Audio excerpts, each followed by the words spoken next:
A few of these names are Dr. John Mack, Dr. Angela Thompson, Dr. Scott Mandliker, Dr. Nick Begich, Dr. L. Joe Hasselhoff, Dr. Stephen Greer, Dr. Ted Loader, Dr. James McKinney, Dr. Roger Lear, Dr. Claude Swanson. I'm sure that I forgot some people. I apologize for that. But these are just a few of the names, guys. Think about it. Hard scientists, doctors that have come forward to speak and to tell us more truth about the subjects for which we're all looking for answers. Now we welcome Dr. Norman Bergrun. Now, you only have just like a thumbnail sketch of his scientific and academic achievement in your program. Guys, it's as long as both arms and both legs. It is. And yet, think about this. Dr. Norman Bergrun, we're welcoming him here today, but it's been almost 20 years ago that he published his book, The Rings of Saturn. 20 years ago, this great credentialed man of science actually risked everything to come forward to tell us some truth. 20 years ago almost. He was a pioneer, a great man. Ladies and gentlemen, please give your warmest possible welcome to Dr. Norman Bergrun.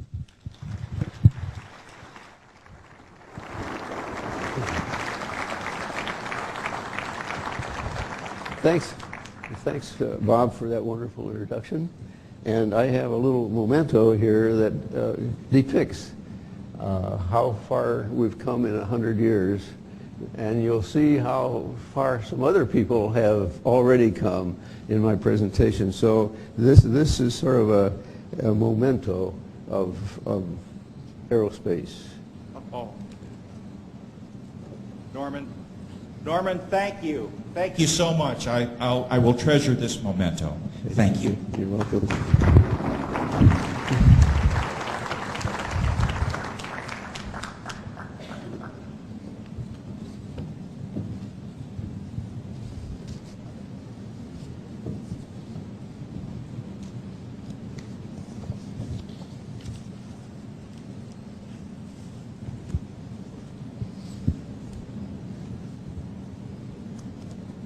Are you ready for all of this now? Okay. I'm going to sort of brief you on what you might expect during the presentation so you have a feel of where this thing is going and so that you're not taken back completely by surprise during the presentation. Now the title of ET Intelligence, and I added a tagline that says the open secret. Well, I'm going to show you some vehicles. Now, vehicles is a generic term, and it can be applied to biotic kinds of things, or it can indeed apply to a craft. For example, you're a vehicle for something, and so that's what I mean by that term being very generic.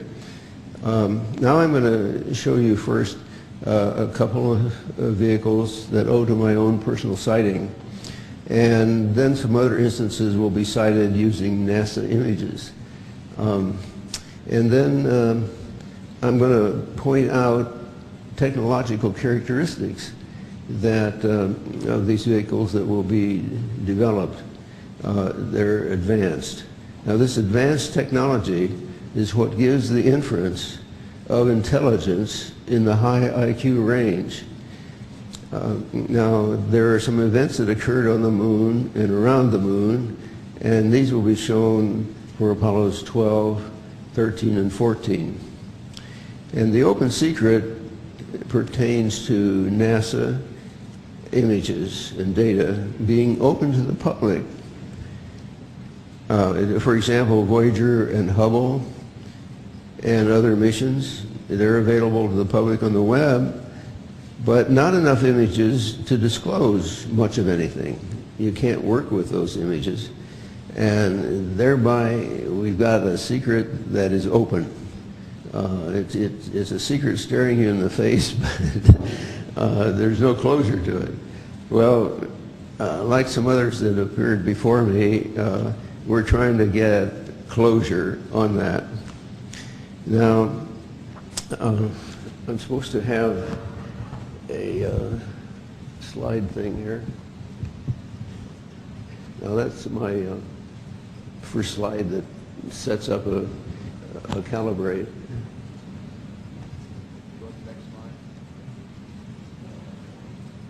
Okay. Now there's the title slide, and I've explained about the title, so we can move on. I don't know what happened to that one. There should be another one before that.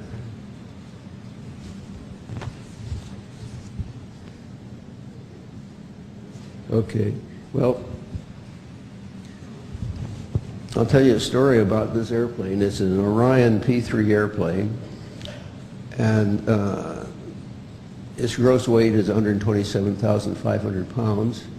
It can carry 60,000 gallons of fuel, and it can carry well of a load of armament, like 10 torpedoes, depth charges of all types, and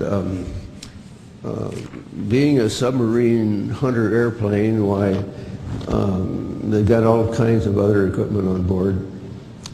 They have redundant equipment for safety. It's an airplane that has lived through a long period of time, and even today its upgrade model is still flying, and so that gives you an idea of an airplane that has lived a long life. Now, this airplane vanished off the California coast near Point Sur with 8 crew members aboard, and the date was May 27th, 1972. The last radio contact was over what was then known as the Salinas radio beacon, and this beacon is located on the coast and practically directly west of the town of Salinas. Now, if anyone would like to see the full content of the news clip, why see me afterwards when we're at the book table. Now, I've told you about some of the characteristics. It has 4,300 horsepower engines. And so when you add the torpedoes, the 13 depth bombs, the different sizes, 6 mines, 3 1,000 pounders and 3 2,000 pounders, you got a lot of equipment that was lost off of Point Sur.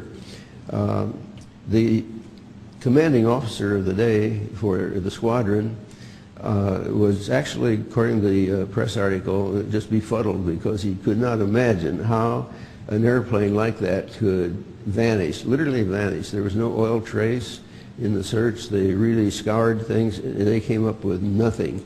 So this airplane just really disappeared, along with the people aboard. I will tell you a little bit more about that in conjunction with some things that happened on Monterey Bay. Now, the Point Sur is located slightly south of the Monterey Bay area, and is about halfway. Now, that's a very dim slide, so you have to tune that up. There we go. You see Monterey Bay there, and get out a pointer.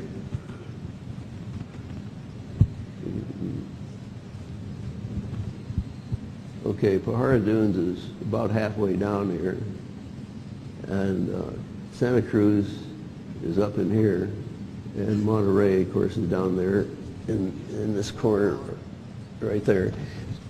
Monterey is down at the bottom corner, and Pajara Dunes, which is labeled, you can see quite clearly. Okay, so in September of 1971, I was at Pajara Dunes. We had spent a week vacation there, and this was the last day, full day that we were going to be there. And I was laying flat on my back at Pahara Dunes looking up this way.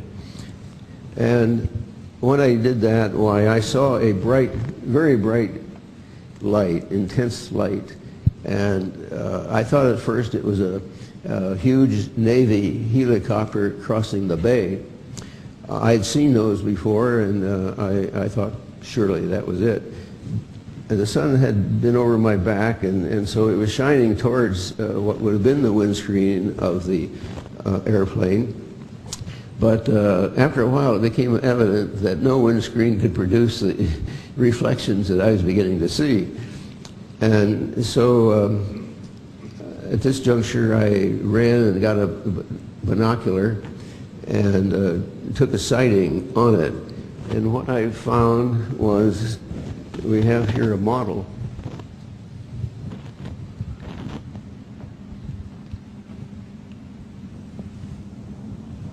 Can you see that?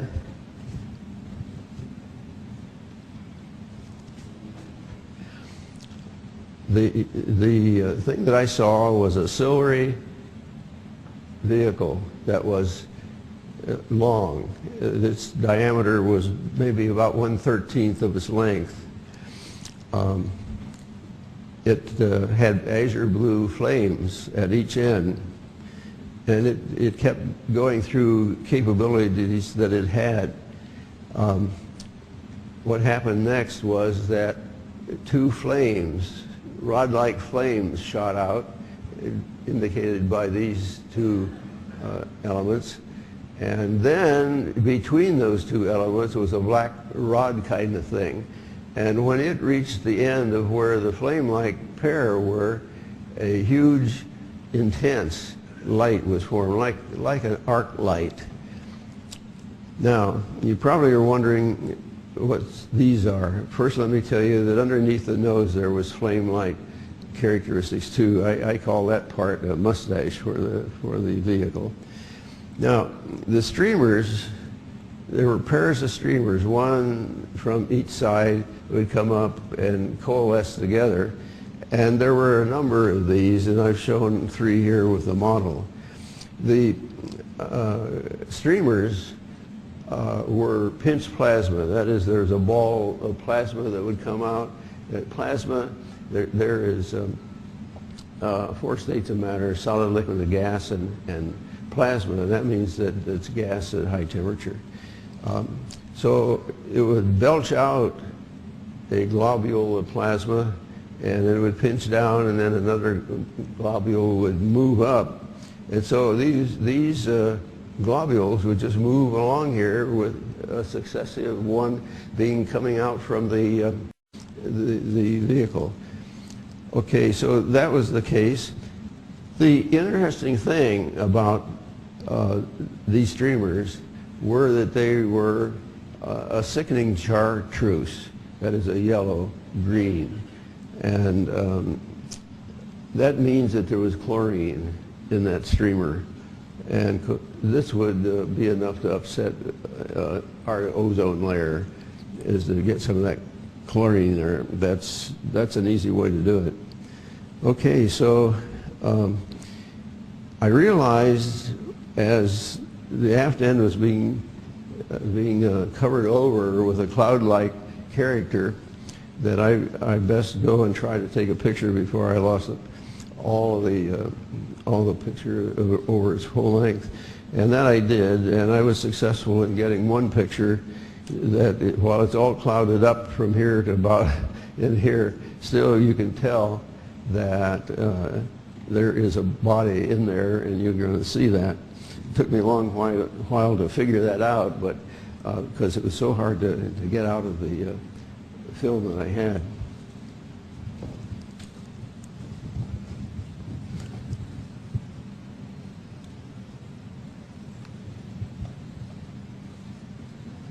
Now, there is a quick pictorial of this model that I drew very soon after I got home, just to record basically how it looked.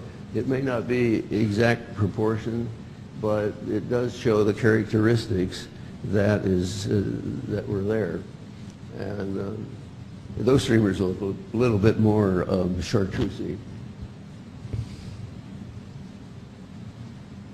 Now, this element here, I wanted to draw it to your attention because a streamer looked more like that in being pinched plasma. It's more sinusoidal and more harmonious to the eye.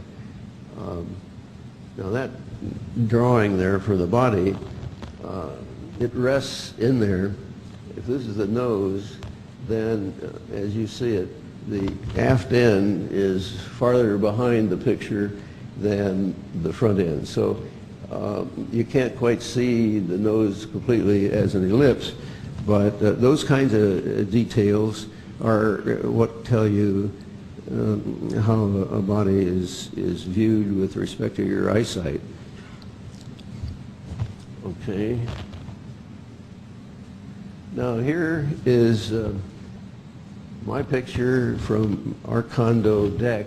Our deck was like that deck, and I had my camera resting on the rail, like one of these rails.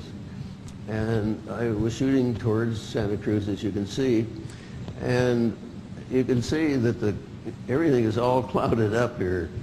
You see a dark spot, which indicates something's there, and so on. I don't know whether you can see a one here and a one down here, but that's where the body is located. And then there's a projection from the body, which is labeled 2. Now this is a blow-up, which makes it more clear that there was a body right in here. This curve says that this thing is rounded, and here is a cloud structure that's there, and the body's labeled 1 between these two ones, and then there's a projection here. Excuse me. Yes. When you face the screen, we can't hear you because you're not speaking into the mic. Okay. Right into that mic. Okay. There is a projection from the side here, and that's labeled 2. You can see some rising elements up here for 3, and they're fairly substantial, and so you can get some indication of what's making the clouding effect. Now, there was in December, as I recall, I made a sighting from my place at a high point from Los Altos Hills. And this had been going on for some time, and I finally got off my duff and photographed this object. It had shown itself as a multicolored glimmering light, and I finally decided, hey, we've got to know more about that thing. And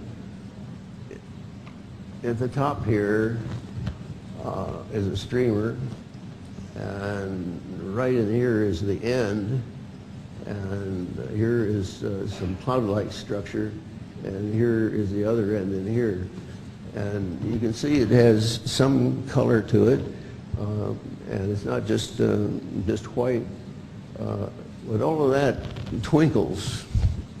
And so when you look up in the sky, if you see something that's intensely bright and it twinkles different colors, and you see some streamers popping out, like I showed you, that's not an airplane because it shoots out these streamers in all directions. And so you can get more interest that way in what you're looking at and understand it. Now, I want to know where this vehicle was geometrically, and okay, they've got the picture tuned up here so that you can see that we did a sighting from Los Altos Hills, and I was down in Santa Cruz, and my wife was in Los Altos Hills, and she made a bearing fix on the thing, and at agreed time, why I made my sighting on the Santa Cruz beach, And what you see there is two lines that intersect. And they intersect about 60 miles off of the coast and about 65 statute miles away from Point Sur, which is lower down. Now, I'm going to mention the loss of the Akron, or the Macon Graf Zeppelin, and it is a Zeppelin. It's not a Graf Zeppelin, but it's from the German design, Zeppelin. I knew Colonel Walter Gaspar, who was the officer of the day at the time the Macon went down. And I remember his saying, well, it went down off of Point Sur. And I thought, well, gee, that's interesting. And so during the preparation for this talk, I searched around, and I found, lo and behold, the coordinates of where it went down. And as a matter of fact, having those coordinates, the historical department of the Lakehurst Naval Station wrote me and asked me, what coordinates did you find out? Because they would like to record that. So, yeah, it was a little work to do that, but it was a lot of fun. Now, if that could be lightened up so people could see it better, but that is the Macon ship, and it went down off of Point Sur, and its coordinates are just a degree away in terms of latitude, and only a few minutes away in terms of let's see, 1 degree away in terms of longitude, and just minutes away in terms of latitude. And this thing carried 83 people, lots of gear. It's capable of carrying airplanes. It's a warship, and it went down in practically the location where we made our sighting. Now, the Orion airplane went down in the same area.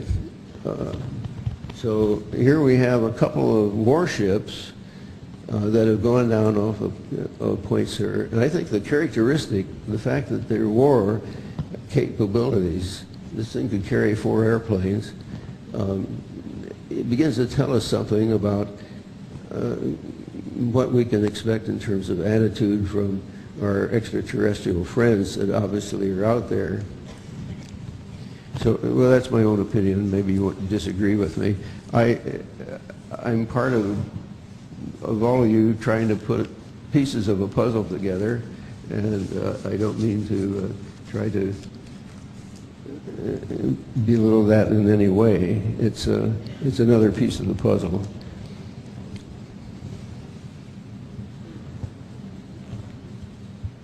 Okay, now we're going to move on to talking about Saturn, and if that could be brightened up, it's going the wrong way.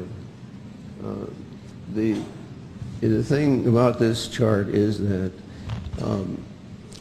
it shows that between the encounter that Voyager 1 had on the date that's given there, 12 November, and then Voyager 2 came along, there's only 9 months difference in the time that these 2 missions were conducted. Now the party line, and I use party line as what NASA says, you know, this is what we're going to tell the public. And they stick to a party line for a while, and then when they see that's not going to work, why they come up with another party line. Much the same as they do in politics. The story was at the time that rings were made of primordial matter. The rings were essentially static, and that there was no material in the Cassini division.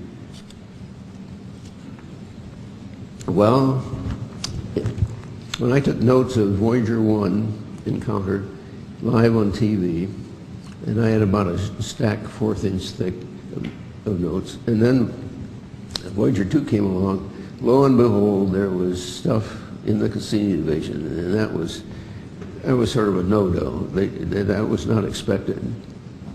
So So now they've changed the party line to say it's broken up moons and big ice chunks out there and so forth. Excuse me.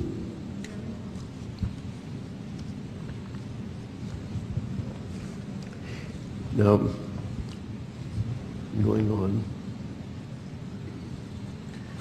I want to familiarize you with the names of the rings.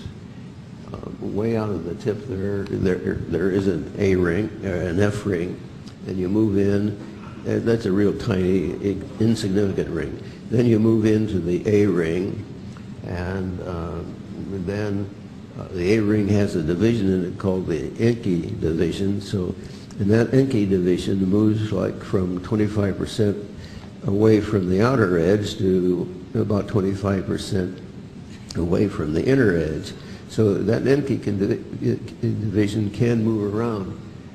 Now, going on towards the B ring, before you get to the B ring, you find the Cassini division. And there is pictured with some material in it. Then there is the entire B ring, and right beside it the C ring, and beside that the D ring. By and large, we'll be dealing only with the A ring.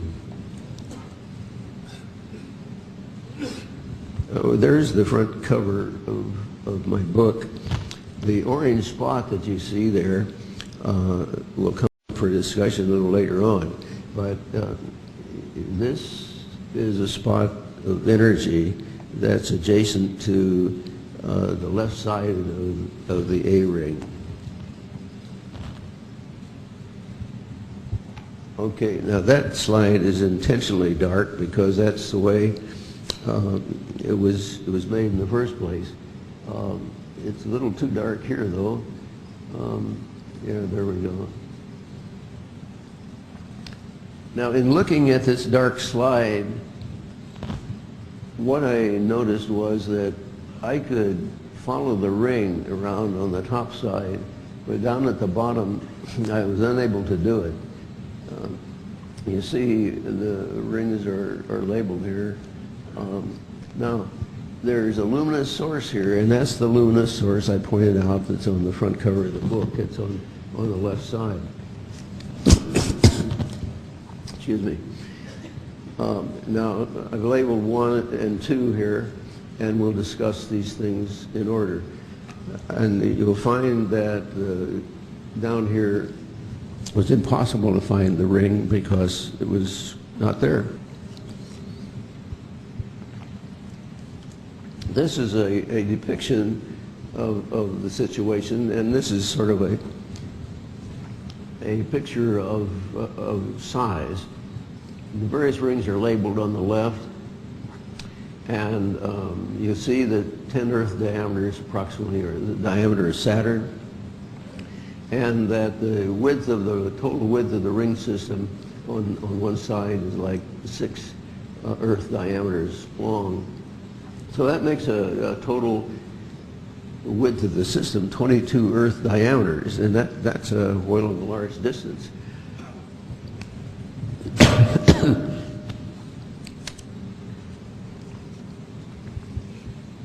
Now, the other thing about this picture is that when the ring is cut off across the Cassini division there, you get a large length for whatever is across there. And that I have 2 vertical lines coming down, and so for that much of the ring is shown there, that's 2.5 Earth diameters. So you begin to get a feel for the length of an object that might be there.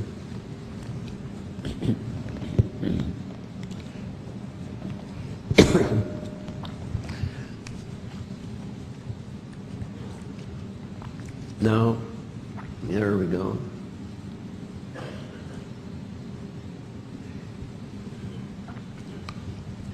You see, I've labeled the B ring and this luminous source. That's the one on the left, and it's the one on the book cover. And that thing is larger in diameter than our moon. So that's a big chunk of energy to be sitting out there besides the ring. Now, when I first discovered that the ring was cut off, I was actually mystified. Excuse me. The mystery came from realizing that the ring was incomplete circularly. But it dawned on me that, hey, this ring is not there radially either, because typically the ring width for the A-ring should be something like four times the width of the Cassini division. And here we find that we're lucky if we get maybe 2, something of that nature. Well, that helped a lot, because now all of the A-ring is not there, in addition to the ring not being completely circular. And so that something is going on.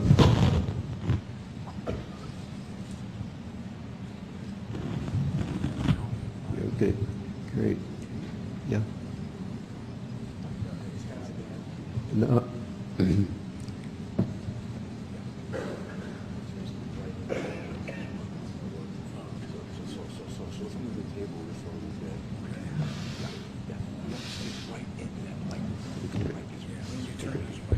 Okay, all right. Okay. All right, they got me lined up so that when I talk about these pictures, that it sounds much better, okay? So we got to thank our staff here. They're really right on the ball. I've been impressed with all their capabilities. Now, this long object that's in here is what terminates the ring. And when you examine it more in detail, you find that there's a little exhaust there and a little down in here. And here's a light source below it. And then there are some streamers that form here, these white things I call the streamers, and they go up into the ring. And you can see that there's a body of some sort there. And so, whoa, now I understand how the rings are made, inasmuch as there is nothing in the way of a ring beyond the end of the cylindrical body. That nails it down, that there's nothing further out other than what you see portrayed by the length of the body. Now, what I tried to do later on was to identify characteristics to say, well, what kind of body? And that turned out to be electrical. And so now you have a heads-up view of how that's going. Now, this slide I have presented because there has been a gent that has made up a story about this figure here, which I just showed you, that he did not believe that what I had was the right picture, but he submitted that this one was correct. Well, I've put some numbers up here. The first one here is one that says there's a light below the nose. You see, there's no light below this nose, and that wipes him out right there. Here is texture of the A-ring.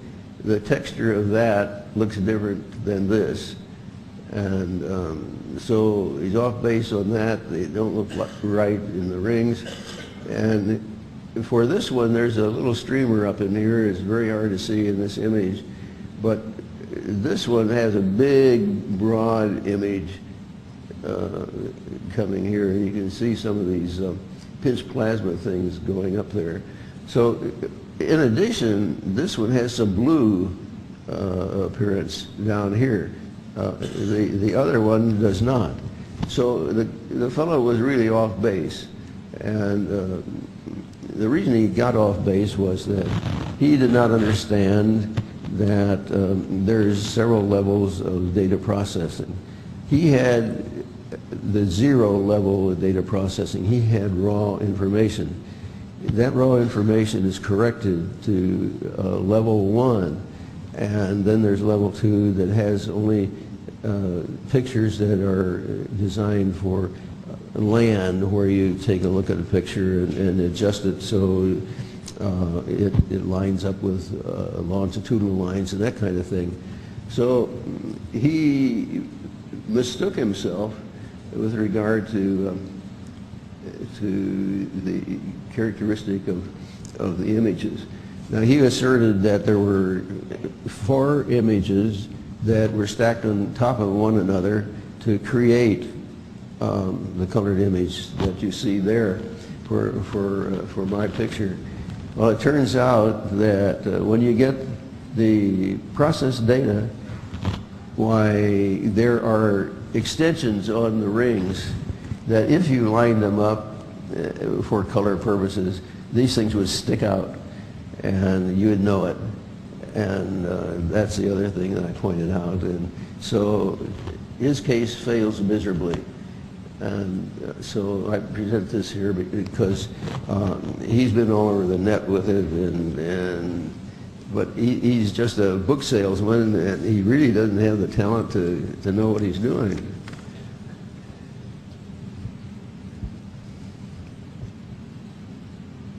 Okay, now we're going to the other side, and most everything's labeled there for you that you can see. You're acquainted now with the A ring and the B ring and the Cassini division and that luminous source. Now here the luminous source doesn't look orange because this image is one that is highly exposed in order to bring out these various features.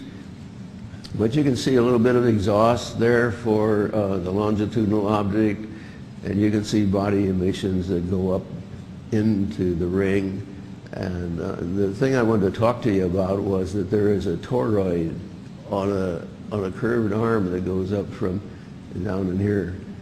And around a conductor carrying electricity, you could have material gather as a toroid. And that's because of the way the magnetic field exists around the conductor. Now, this is supposed to be an example of a conductor. It's a little blanked out. It's a little overexposed. There we go. There we go. I've taken a plane just across the conductor at right angles and given you the direction of the current flow. And under that setup, you get a concentric magnetic field around that conductor. And so you can think of that plane as being one element of a toroid, which is really a donut-shaped object. And so a number of little spaces to each side of this would contribute to making a donut shape or a toroid. And a number of those can be made all along the conductor. So now you're beginning to see that it has some electromagnetic characteristics. Okay, we're back to this, and why we are going back to this is that you see these streamers come up in here. Well, there's other action in here, and you can vaguely see it right here, that go back. When streamers cross each other at right angles, you know darn well that there is an electrical field there. And I drew this to bring out that idea that I saw in those rings, so it's clear as to what I'm talking about. The streamers come up from down below and like that, and then there's some streamers on the body that flow aft, and they intersect essentially at right angles, and that tells you that that field is an electrical field. Otherwise, they would not intersect at right angles. So now you begin to see it's electromagnetic in character. And just from these 2 points, I feel that we can name these vehicles EMVs, electromagnetic vehicles, because it does describe essentially the characteristics that they possess. I said the title of the slide there is orthogonality of the streamers. Well, that word means perpendicularity, so it's the same thing. Now here is a flow field around a cylinder. Now what I want you to do is to envision that on the top side here there's a plate, and you have a battery, and this is a positive side, and down at the bottom there's a plate, and that's the negative side. Okay, and you have a circle in a medium here that would enable current to flow from here to here. All right, what happens is these what you recognize as streamlines around the circle can be viewed as potential lines. And the reason they're electrical potential lines is because they're lining up with this plate up here that's at some value, and one line is actually a straight line. And it gets closer to this, why it takes on the curvature of this. And the same way on the opposite side of the axis. Now, you also know that current is flowing from the top here to the bottom. And so those current lines will be perpendicular everywhere on their trip to the other side. And that demonstrates a perpendicularity of flow that represents electromagnetic characteristic. Now, what happened at Voyager 2 when it passed the rings of Saturn? It's interesting in that we had aboard a plasma probe ring detector, so that we're examining plasma in the ring, and so that heretofore nobody has acknowledged that the rings contain plasma.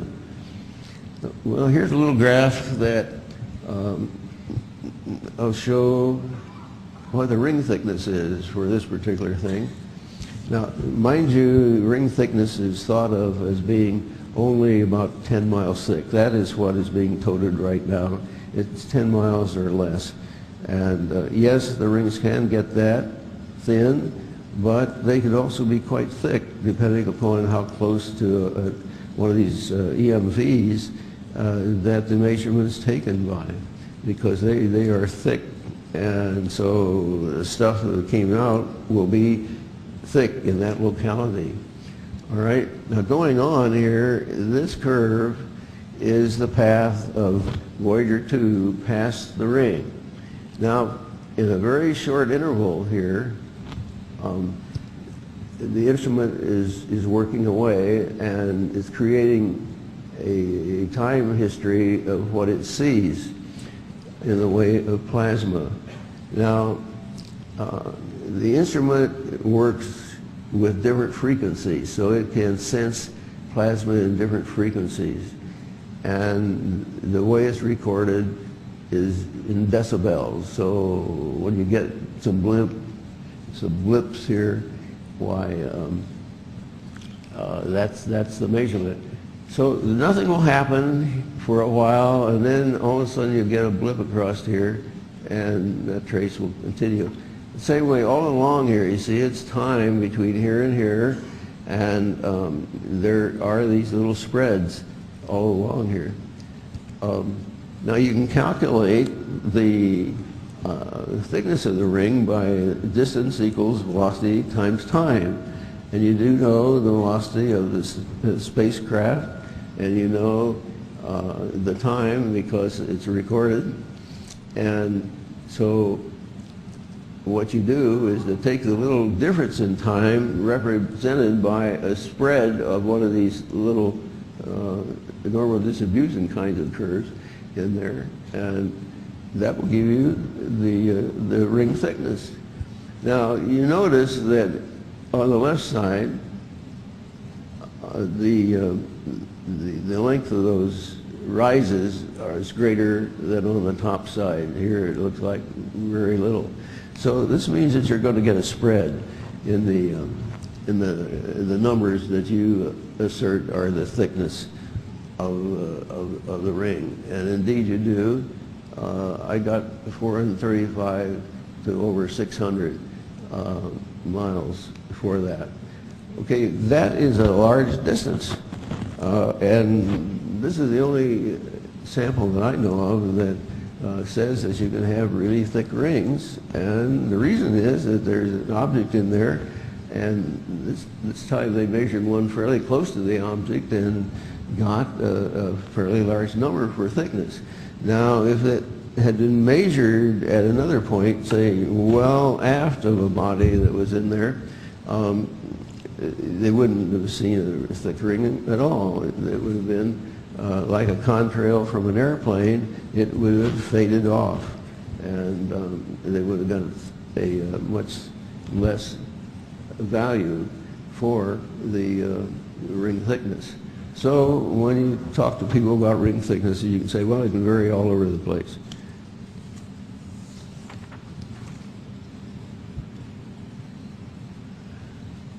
Now, here is an interesting picture, at least to me. Before I published Ringmakers of Saturn, I went through astronomy literature to see if I couldn't find something that was similar to what I had, if that was all possible. And this is the one that seemed most appropriate. Here is a picture of Saturn, and it's labeled Passage of a Star. There were two astronomers, Knight and Ainslie, in Great Britain, and they were both astronomers but working at different laboratories. And Knight spotted what he called a star, inasmuch as it was very intensely lit, passing through the ring of Saturn. And you see that the path it's on is also the same path where we found the clipped ring for Saturn in what I've showed you before. So this is why it struck me as being a very applicable kind of thing. And Knight followed that along into the Cassini division, and that's about where Ainslie picked it up, because it was such a clear spot to be in. He could see it, and both gents, when they got together afterwards, composed a composite picture there. You see that it was on the straight line course going through the Cassini division and out. Now, Knight said that, gee, this thing really ate its way right through the ring with no problem. And he was really amazed. And as a matter of fact, this is one of the famous, you might say, accomplishments of the time. It was felt that it was proven by this that there was nothing in the A ring. Well, that may have been true once, but that's no longer true, as you know, because we see stuff in the Cassini division.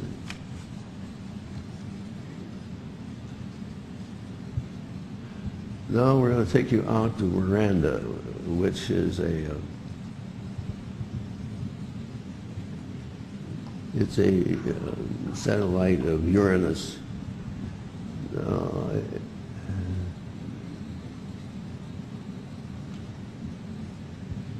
You've lost me on this one. Doesn't look like. It needs to be lightened up a little bit.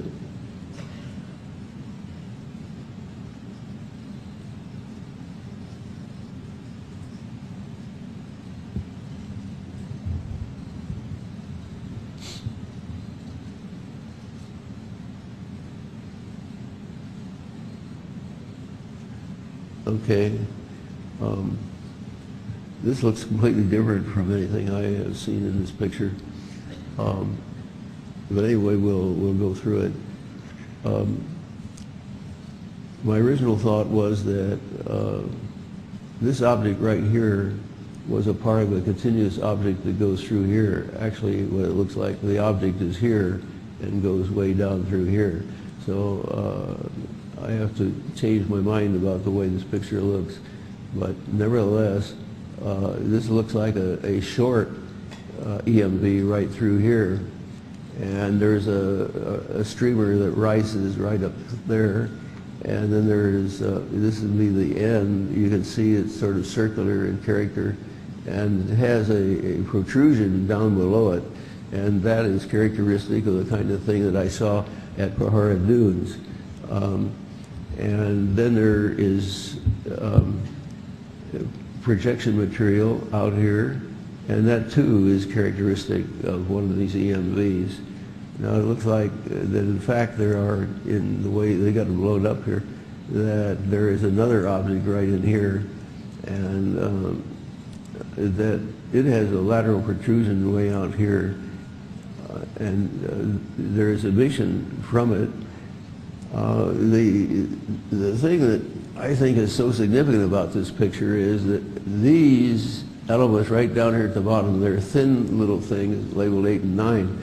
I call them energy rolls because obviously these EMVs can use something, and they carry along with them so that they can make any kind of form that they want. And so to me, these elements along here are stores, such as like a fighter airplane carries torpedoes and so forth. They call that stores. And now, with those in position there, you see they've controlled all the emissions that have come out of that area. And they've done it deliberately. And underneath there, why they probably have something that we'd like to know about. So it shows that they're capable of managing their image look. And now that they're electromagnetic, that means that they can do this to make any shape they want, an infinite number of shapes. And so what you find is that in being an infinite number of shapes, you think you're seeing things that are different from time to time. Well, in a way that's true, but it's all coming from one kind of unit, and it just has varying things that it can do. And so these varying things can look different, so that you lose the significant idea that there is one basic thing that's showing all these peculiar things.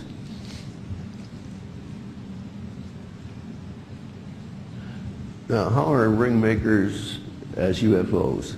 Well, the answer to that question is they make darn good UFOs. At the top of the picture to the left, now first let me say the little black bar wherever it appears is just a simple representation of an EMV. Now, on the top to the left, why it shows a hump on the top and the bottom. To the right of that, why that hump and what's around there, it could make it look like a hat. And the central picture would be a cross-section of that, and it would look that way. Now, they can have emissions that are not circular. They can shape them so it looks like that. But they also can make any number of different occurrences, so it could be square for that matter. Now you go down to the lower left corner and you see an L-shaped object. You have an EMV projecting only to the right, and so you get an L shape. And as a matter of fact, I've seen an account of an L shape, and that's how you do it. You could have the projection on the other side, so it looks different. Okay, and so on the right lower hand corner, you have a lenticular cloud-like formation, and you have the EMV in it. That's a typical kind of thing that they can pull. And you see a lenticular cloud, and quite possibly there's an EMV in there.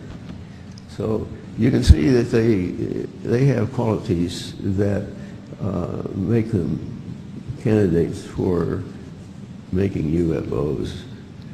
But we've got to get into the mode of IFOs, where we identify things And this begins to bring things to closure and understanding. So the EMV is a long cylindrical object now. It's electromagnetic in character, and we should be referring to that as an IFO. Now they have stuff that they give off, and we should begin now to label the stuff they give off, and we'd only know if we can find the EMV at the time and begin to piece all this stuff together. It'd be a fascinating thing to find all the capabilities. Here is a cover that of a report that was put out by the UNESCO under the auspices of the National of Da Vinci in Rome.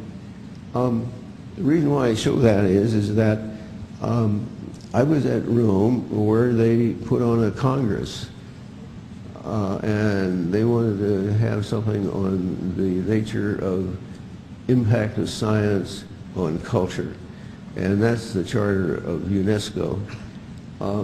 So I chose the idea that weather was a common thing, and I had already decided that our weather could be messed up with the presence of these things because of these plasma streamers and so forth. And I showed the pictures essentially that I've showed you and said, well, now weather is not going to be what it used to be. And that certainly has been the case. This was 1987, and I'm very proud that what I said there has come true. So there's a lot of truth in this, in as much as I've seen this happen over a period of quite a few years now. And so I want to tie those things together. Now, I've been warned about bringing up global warming debate heats up and record artists. Well, the thought here is that this is the way things are going to go with EMVs being present.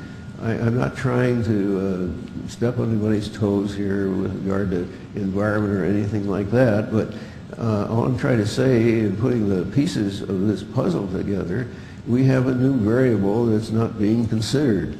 And the variable is these EMVs. And they have prodigious energy, as I showed you from that one luminous source that's larger than the diameter of our moon. And so it could also cause the ice to melt and so forth. So that's the only kind of thing that I wanted to get across on that. Now we're going to go to Apollo 12, and Pete Conrad was the chief domo in that flight, and Gordon stuck with the orbiting spacecraft, and Lee went along with Gordon. Okay, this is supposed to be Pete. No, it's supposed to be Bean out there on what I've labeled item 1. And the item 2 is a solar wind collector that is supposed to be there.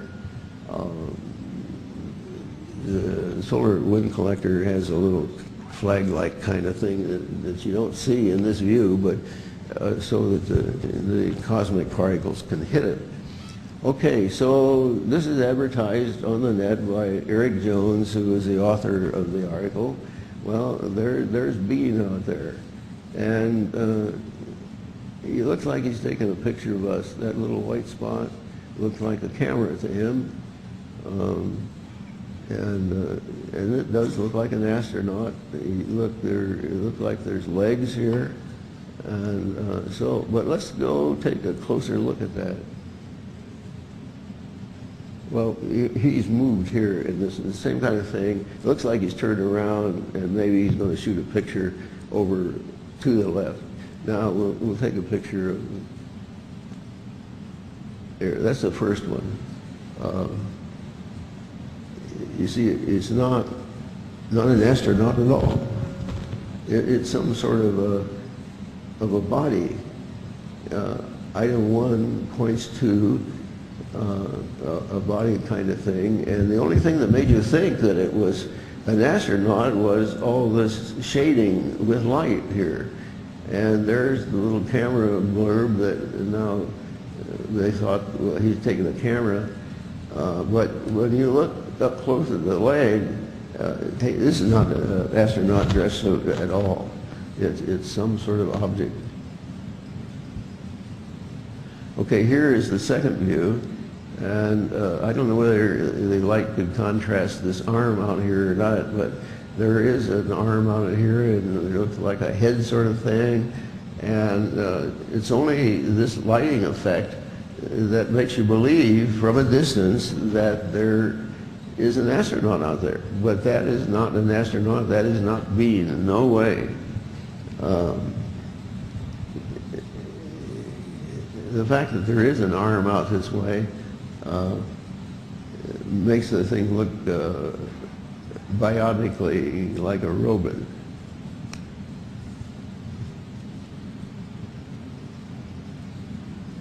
I don't know what. Okay. Now, this is supposed to be Pete Conrad. You know, the commanding officer always puts up the flag, and so the thought of Greg Jones was, and of course, that is Pete Conrad there. He's fixing the flag like all commanders do when they land on Apollo. Now, I've drawn in two arrows that are split. I just labeled them one because I want to focus your attention to the area between those two arrowheads. And what I'm going to do is to present the next picture where you can tell where the tip of the flag is, and then we work down lower from there, just to keep you with the picture.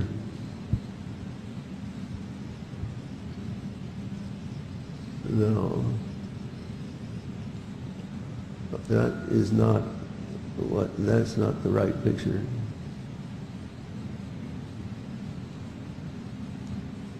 We're going all the way down. The one that I told you was there, it was changed color to the point of it not being recognizable. This is on Pete, so-called Pete, abdomen on the left side. And arrow one points to an edge of sort of a crater-like object in that dark area. That dark area two is, well, first the two is a protrusion out of the dark area, which is sort of like a cavity. And then the three points to some material that goes down into the ground or the surface of the moon. And so this growth that you see here is a huge thing. It goes to the moon. You can see how it goes up north up here. If that's Pete, he didn't live. But we know that he came back. And so again, we have a situation where we thought we saw an astronaut, but it was not an astronaut. It was something else.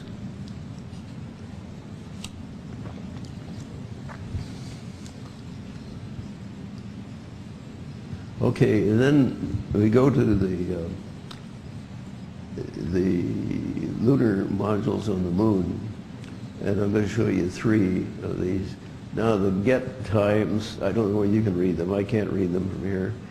But anyway, there's a question about whether the pictures are in the right order for the progressing get times. Get means the ground elapsed time. That is, since they blasted off, that's how many hours, minutes and seconds that they have been away from the ground. Okay, now you see the limb on the horizon, and it sort of looks like the limb. And 3 points it out again, but in the foreground, why down here low is the color calibrator for color processing the pictures. It's called a NOMI. And then there's the mobile transporter, which is sort of like a wheelbarrow on this flight, on this mission to carry stuff around. It was a sort of an awkward thing. But anyway, our interest is out there on the horizon. And here's another shot out there on the horizon. And item 2, again, is the color calibrator, the NOMI. Now, they've cut off the top part of this. If they could lower that picture, it's way off. Because what I want to show you is, no, it's going the wrong way. There we go. Okay, this is the lander on Apollo 11. And what I wanted you to notice is that this octagon shape lies a long way above the ground. Okay? And then we're going to compare that visual memory with this. Now, this is the first picture I showed you out there in the horizon for the LEM. We do see an octagon shape here, so that should be that shape that I showed you on Apollo 11. But there's some other growth around here, there's growth under here, and here's something out here that is strange, is oddball formation. But that does purport to be the LEM.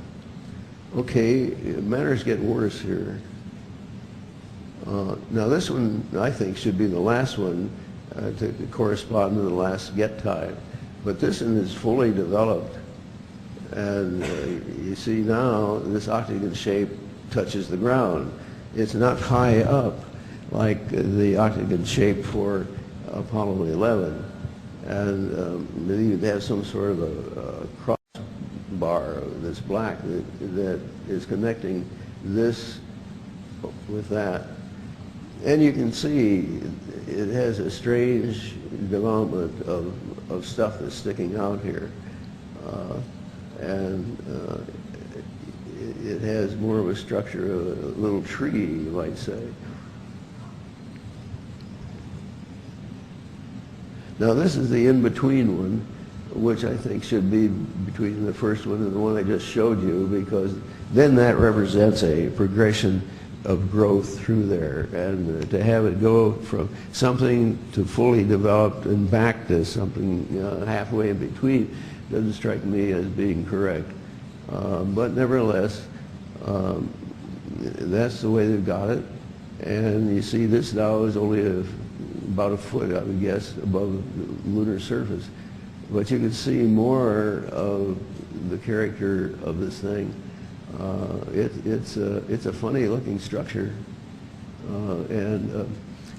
Okay, so I think the mission that had been planned for this was that they wanted us to know that they're capable of making a replica that looks like something we've got. And they are very smart on shading of light, and so you end up with things that look like elements that we know, and yet they are very strange. Okay, now if you can't read anything on this map, that's all right, because I couldn't either. What I want to do now is just simply to orient you geographic-wise. The center of the picture is the 0 meridian, and across here the equator. This thing is stretched out laterally to include 180 degrees clear over to this side and 180 degrees clear over to this side. So it packs everything in about Mars there. And now the Helena Basin, right in here, and that is a marker for where we're going to take a look at another Mars photo.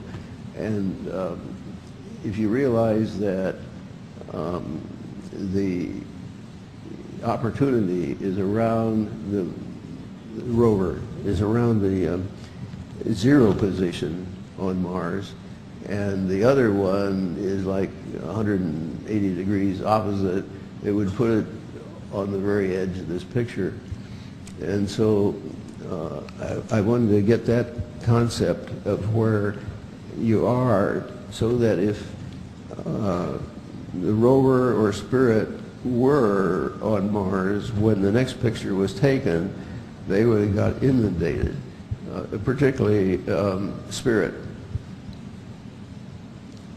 Okay, now what you see here is a picture of Mars. It was shot from a distance of about 6.3 million miles. And can you bring up the light on that one a little bit?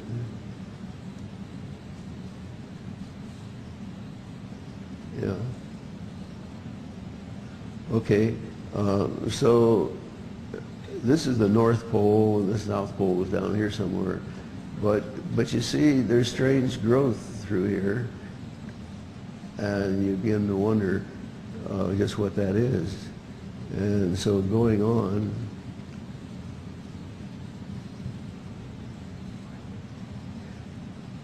now, yeah, there we go. Now what you see here is between these 4 arrows, there's an elliptical shape. Now that I marked as the nose. And it goes back, you can see that it goes back to here. And so I put a little dash mark as to the top line of the body. Now here's a rising streamer, and here's a lateral projection. And so what we've got there, a basis of what we know are characteristics of an EMV. We got an EMV right in that area. And all kinds of things. Once it's there, you get all kinds of things that happen. You know, you got this thing going up, and then it can give emissions, and anything down this way, it can give emissions, and so forth. And you can see that there's a lot of structure impacting here. And it looks like even that not all of Mars is there. Okay, so in lining up with respect to this picture, NASA says this is Hellas Basin, which is what I just showed you on that other map where it was located.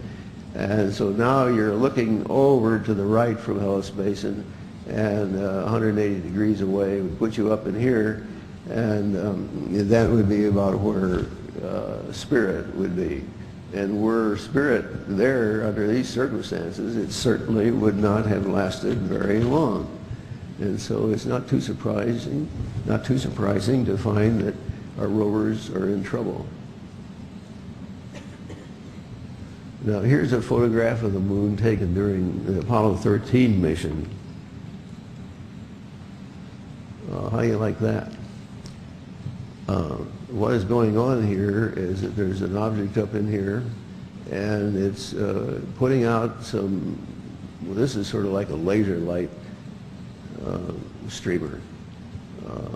And this is a big member that if you look closely up in here, you can see that it's connected to a body.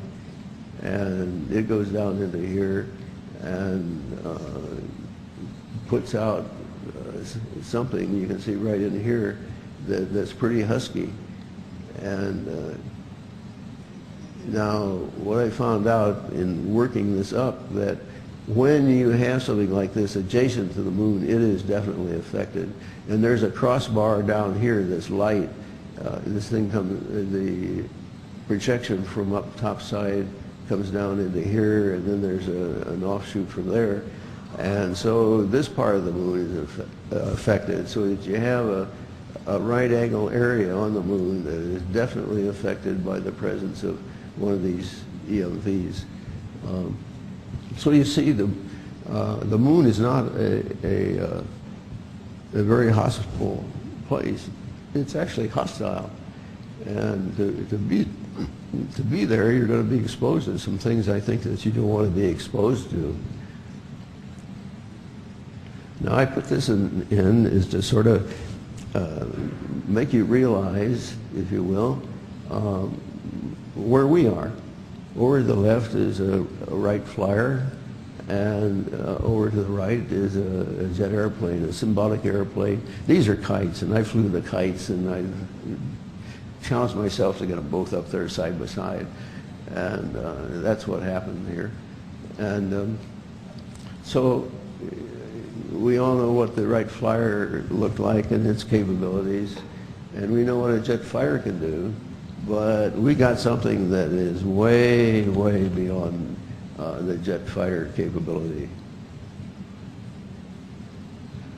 Okay, now we're going to go into the concept of civilizations. There is a gent in the Soviet Union, and he's now in Russia, of course, and I believe it's the same one in this paper I read when I was doing foreign technology work. His name is Kardashev, Nikolai Kardashev. He proposed, what I saw in the paper, he originally proposed that societal IQ is proportional to the amount of energy that you can successfully manage. In other words, if you could manage nuclear power successfully, and you had been not doing that, you had stepped up to that, why your IQ just went up. And since that time, why there is a fellow, Kaku, a physicist, who locked onto some of on some of the work of Nikolai, and Nikolai has stated that okay, there's a type 1 situation of civilization, a type 2 civilization, and a type 3, and of course there's a type 0, and that's what we are. And so we're going to define this. Now, a type 1 situation is where a society can manage all the resources on Earth. And here's a picture of Earth, and you have storms and weather. You're supposed to manage all of that to be entitled to be called a class or a type 1 society. Now, if you're a type 2 society, then you've got to be able to show that you can manage all the resources of the sun. How do you like that? Now that projection up at the top shows that it's a huge thing. I think I calculated like 80 diameters, something like that, Earth diameters. And it even looks like, in the way they've got it presented here, that there's a big object in here. So it'll be interesting that to find that we have the sun made up of something else other than just a nuclear fusion pod. And that's my belief, and it's good that they've done this. It looks also like this might be an EMV in here. It's got the underneath stuff. It's got a little circular area. This could be an overhead thing and also account for that wisp. So it looks like the sun is not what we think it should be. And I am grateful for their color tuning of that to bring that element out. Okay, so now the sun is a situation where the type 2s manage all of that energy, okay? And then you go to type 3, and a type 3 civilization is supposed to be able to manage all the resources of a galaxy. And, you know, that's quite a jump. It's quite a step forward, but that's the way Nikolai Kardashev has defined this. And when you consider that the distance across a galaxy, then that's our galaxy, the Milky Way, 100,000 light years. Hey, that's a big area to travel in. How would you like to be managing something that was 100,000 years across?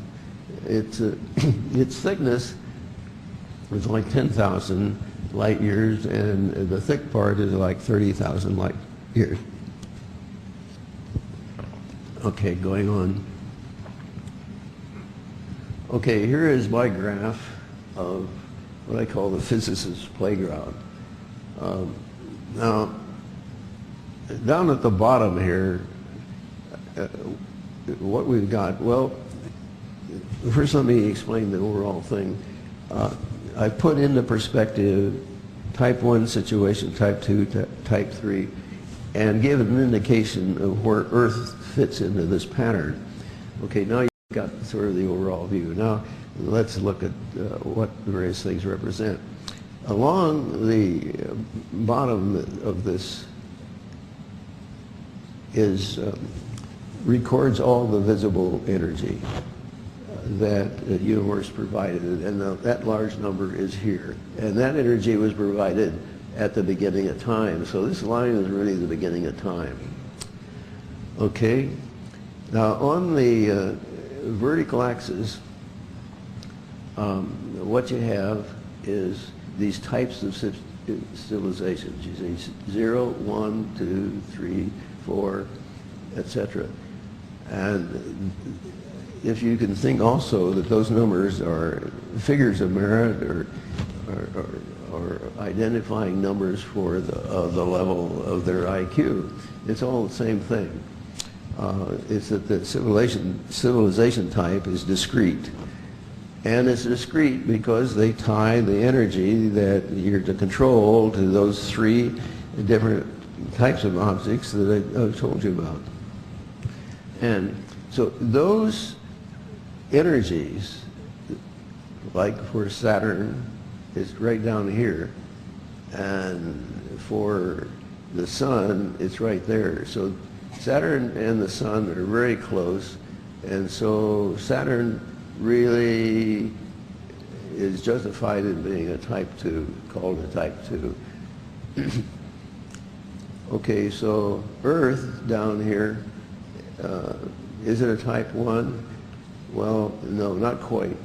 We only manage energy that's at the 7/10 level. I would say we are about a 7/10 type of situation on this, to put graduate marks on that scale. Okay, so you have the Milky Way, and sure enough, the energy of that falls right there. So in checking the energy for these 3 points, they fell in a straight line in a plot like this. And that made me feel very happy, because when you have 3 points in a straight line, it makes it easy to extrapolate. And so I extrapolated primarily upward there. And the dashed line is the extrapolation, and it ends up on the beginning of timeline at about 6.5. So if you're to manage all the energy in the universe, you'd have to be a civilization of about 6.5 caliber. Now a question arose as to where God is in this picture. And the question arises, does he have infinite intelligence, or is it something less than infinity? Okay, so the curve is broken up here, and at the top there's infinity. I consider this top corner where the horizontal line that comes across and the beginning of time would intersect, that little intersection, I call that God's corner. Because it's infinite, he knows everything, and created the universe, which is essentially what that means. Time goes from right to left, and so over in here, the time would be about something in the neighborhood of 15 billion years. And so you can see that it takes quite a bit of time for these things to happen. Just the vertical separation between Earth and where we are now in terms of of producing energy, that represents quite a span of years. And so it also gives you some idea that you know, we're not going to get very far very fast unless we really wanted to do it. So now I want to try to give you a little flavor of physicist thinking. And I got intrigued with Kaku's presentation. Now, it turns out that the starting point for Einstein's work was really the Pythagoras theory. And probably most of you know what that is, namely, if you have a right triangle up here, you take the side here and make a square out of it. You call that area of that square based on that one side, plus the area based on the other side is equal to the hypotenuse, the long side of a triangle, the total area. So these two areas here of the opposite side equals the area of the hypotenuse. Okay, so you can just say that h squared then is equal to y squared and x squared plus.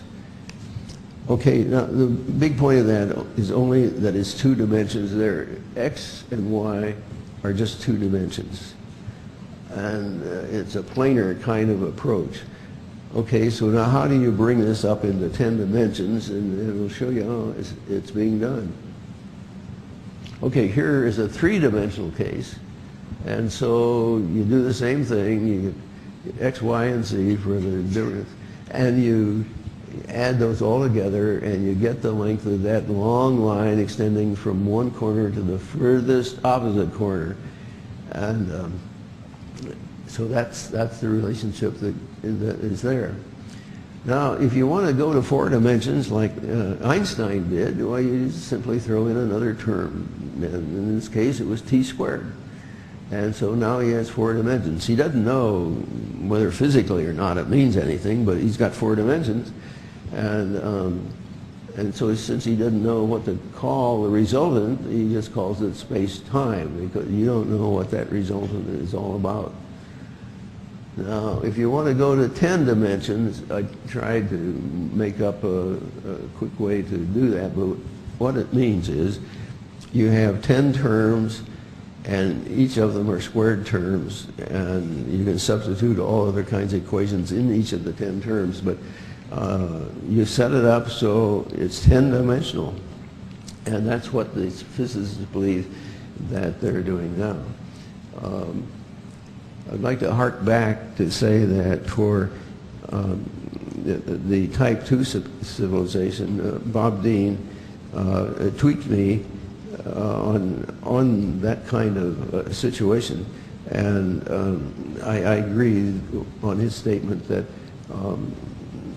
there is in existence a Type 2 civilization. Maybe it's even a Type 3, according to what we saw there with the sun. So there is very great high intelligence kicking around in the universe. Now, it's a question of whether the physicists can come up with a theory of everything. Now, mind you, what has happened here is everything is based on the Pythagoras theorem. And the math guys like it because they get a plus and minus out of every square. So when you take the square root, it's either plus or minus. And so if you have energy, it can be either plus or minus. And so it makes a neat thing, but mind you, it's just geometry. Nothing more, just geometry. Okay, here are the things that the physicists are trying to do to plug their 10-dimensional theory. It's hard for me to read it. I don't know. Can you all see it? Yes. Okay. Yeah, space-time is the first one, and that's Einstein. So Einstein blocked himself out 4 right at the beginning. Now, the rest of them are what the physicists want to include to make up the 10. And you go down those and you come to quantum theory. That has given the physicists a lot of trouble because that essentially says that their systems are going to be digitized. The string theory, they believe they need something else to explain how things get started, and they're hoping that some sort of string will show up in the cosmos. Well, we got an EMV that is capable of making strings, so they have no problem that way. It's a question of whether they think it's appropriate to incorporate it. But right now, there's no realization as to why an EMV type of thing should be recognized. And the data are there. It's an open secret, but I guess the question of, well, I know it, but don't bother me with facts. Now,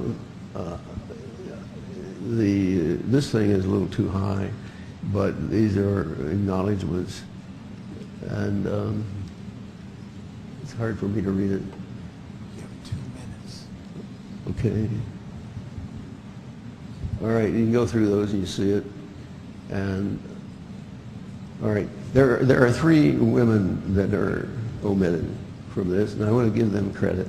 One is my wife, who has spent a lot of lonesome hours while I've been trying to put a lot of this stuff together. Another is Judy Donnelly in Washington, D.C., who was my first president of the California Civil Engineers Society. And this was an education foundation, and she became president of the Education Foundation. And the third is Casey Dawkins, Marilyn Casey Dawkins, who has had a touch of her in most everything that I've presented. Okay, take-home thoughts. I hope you can read that. And running out of time. Okay, a closing thought by Stephen Hawking. He's claiming here that the only one would be if we can figure out something for everything, theory for everything, and then we'd know the mind to God. I think that's a little overstatement, but that's in the right direction. And here's my idea of where we are. We have a little rover here looking under Adirondack, but in the meantime, why, we got this huge EMV in the background with a laser pointing down to the surface. And I think that's about contrasts the technology. Okay, lights, we're all through.